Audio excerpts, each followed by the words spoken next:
Hello everybody out there. I appreciate you joining the channel and subscribing for more boat videos. Today is going to be a quick video on the lines and what they do for the bow lines, the spring lines, and the stern lines, or aft lines, whichever you want to call it. But the bow lines are really just for the boat going from side to side. It doesn't stop it from going forward. It doesn't stop it from going back. It just makes it stop from going side to side, whether you're out here by a pylon or if you have a dock next to you, okay? And if you're on a floating dock, you know, you can have these lines. The bow lines I like to leave a little loose in case we get that weird storm surges and, you know, the blood moons where the tide is higher than normal. Sometimes you want these a little loose. This one's tight because the tide is coming in. So you can always tell which way the tide is coming in or out by the slack in the other line. Also, never use the loop on the cleat end. Always tie off, because if you do have a situation where your lines are too tight, instead of cutting them, you can just loosen this cleat hitch. And that's why the cleat hitch is important.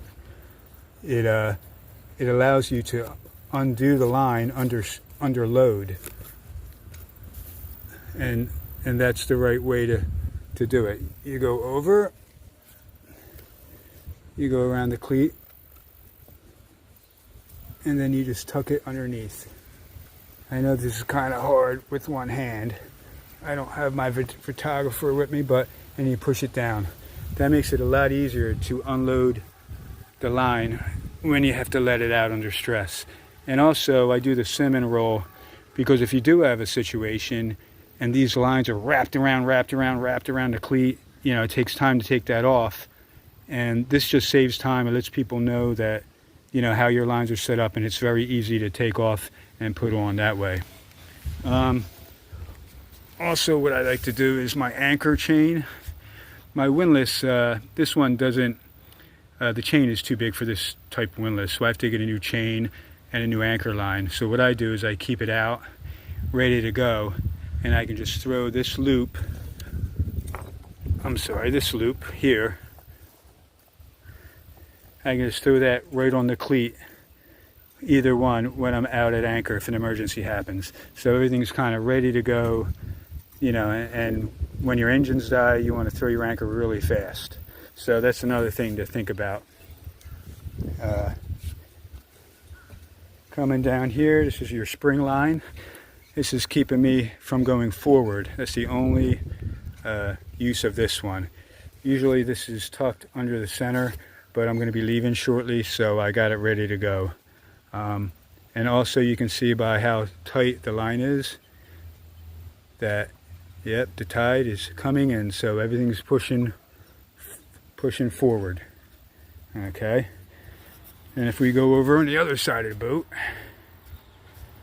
we look at the other spring line, and these spring lines are only for stopping it from going backwards and forward.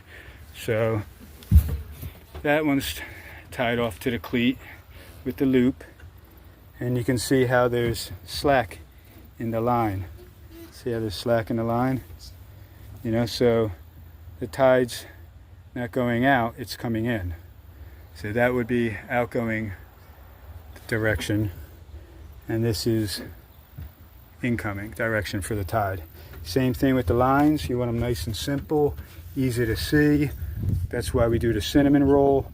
And yeah, you just, you know, you have a problem, you just loosen it up, undo this,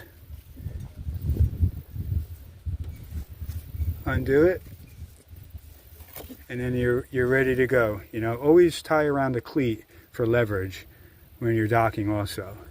I'll do another video of that.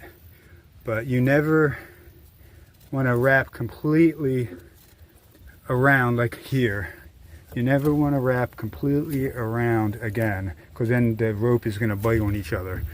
See, I wrap it around and go over. That way the line cannot bite on itself. And then you just tuck that underneath, tighten it down, and then fix up your cinnamon rolls so if an emergency happens, everybody knows what's going on. You know, also make sure you have your fenders out so your boat's not going to get banged up. And last but not least, your stern lines, you know, they crisscross. Same thing, cleat hitch, boom, cinnamon roll, boom. You know, these lines can be tight because this is a floating dock. And this is basically right where you want it. So I can pull the boat forward and that line is tight. It's not going to hit the dock, no matter what storm comes. They should not be loose on a floating dock. They should be relatively tight so they're not banging around. The only time you have it loose is on a stationary dock. So you know, you adjust for the tide incoming and outgoing. And this one, same thing. No matter what I do, it's not going to hit it. So, and that's that. I'm going to give another video of, you know, docking by yourself in a little bit. As always, Captain-TBone says, God bless you and God bless America.